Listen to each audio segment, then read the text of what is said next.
Halo semuanya, apa kabar? Kali ini kita akan sama-sama mengkilas sedikit latar belakang dari surat atau Gosho Nichiren Daishonin yang berjudul Surat kepada Ikegami Bersaudara. Hayo, masih ada yang ingat gak nih tentang kisah dari Ikegami Bersaudara ini? Secara sekilas, begini ceritanya. Saat itu, ada dua orang kakak beradik yang merupakan murid dari Nichiren Daishonin.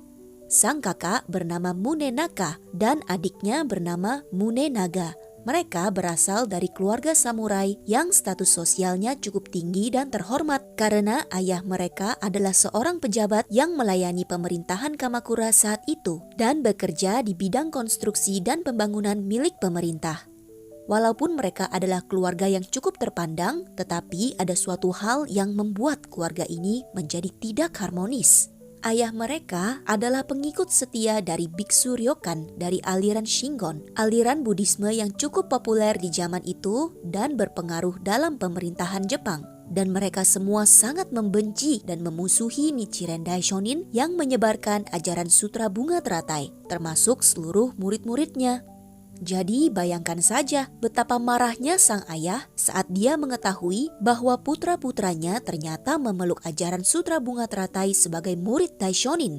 Sang ayah secara keras menentang kedua putranya sampai-sampai mengancam dan memaksa mereka untuk membuang kepercayaan pada ajaran Daishonin.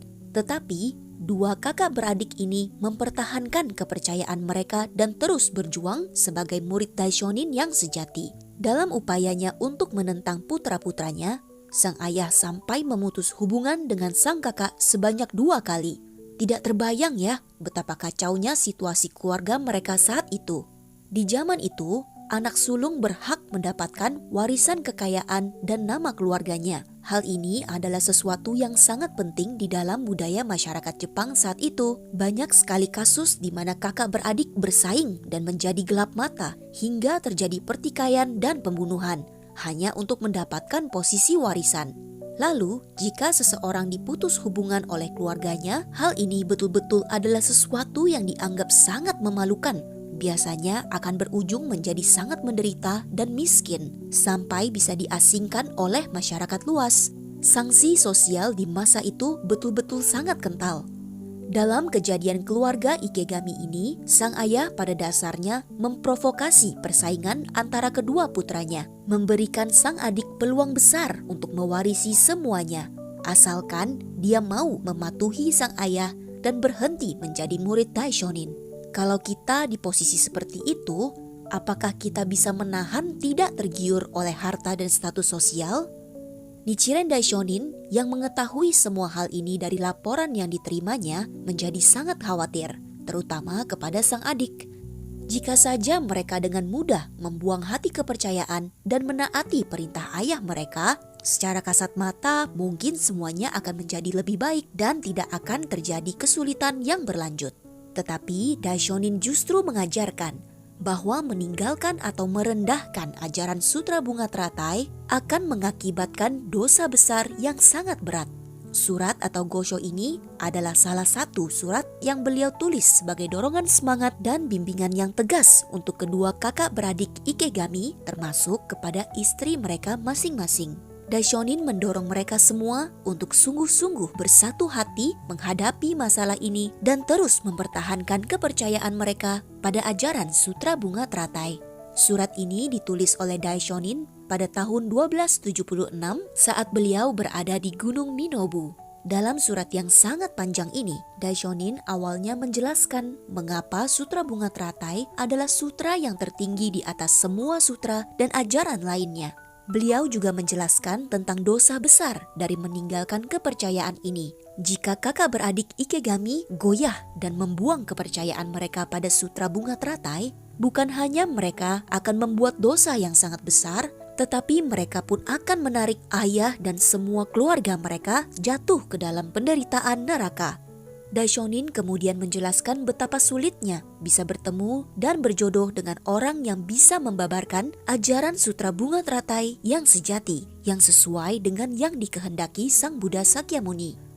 Banyak sekali cendekiawan hingga biksu-biksu tertinggi yang malah mengambil sutra lain dan menganggapnya lebih tinggi daripada sutra bunga teratai. Hal ini akan menyebabkan penderitaan dalam masyarakat dan umat awam yang mengikuti mereka.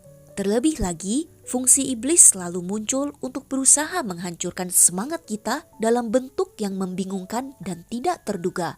Daishonin mengingatkan bahwa murid-muridnya harus waspada terhadap orang-orang yang bisa menghalangi hati kepercayaan dan melemahkan pelaksanaan Buddhis kita. Raja Iblis Surga ke-6 yang bertujuan untuk menghalangi siapapun untuk mencapai kesadaran dunia Buddha bisa merasuki keluarga, penguasa, dan siapapun juga untuk mengganggu dan menghasut, memastikan agar setiap pelaksana sutra bunga teratai mengalami kesulitan dalam keyakinan mereka.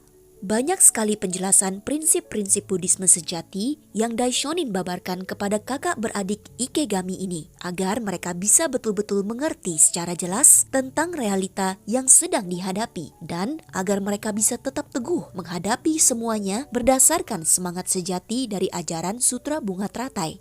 Singkat cerita, kedua kakak beradik Ikegami ini berjuang keras mempertahankan keyakinan mereka pada Sutra Bunga Teratai dan menghadapi segala rintangan selama lebih dari 20 tahun hingga akhirnya ayah mereka bisa ikut memeluk ajaran ini dan ikut menjadi murid Nichiren Daishonin. Betul-betul kemenangan yang luar biasa, bukan? Kisah nyata Ikegami bersaudara ini sungguh-sungguh menjadi teladan yang hebat bagi kita semua. Kutipan Gosho yang kita pelajari bersama kali ini bermaksud untuk mengajarkan kita tentang mengubah karma berat dan menerimanya dengan ringan. Dan bagaimana rintangan atau kesulitan justru bisa membuat jiwa kita semakin bersinar. Nah, kok bisa? Setiap orang di antara kita pasti juga sedang mengalami kesulitan dalam hidup, kan? Lalu bagaimana kita menyikapi keadaan yang membuat kita susah hati ini? Pastinya semua orang mau menjadi seperti emas yang murni, bukan seperti batu yang dibakar lalu menjadi abu. Tapi kita harus ngapain ya untuk menjadi emas murni yang seperti itu? Mari kita berdiskusi dengan gembira di pertemuan Ciku kita bulan ini. Terima kasih banyak semuanya.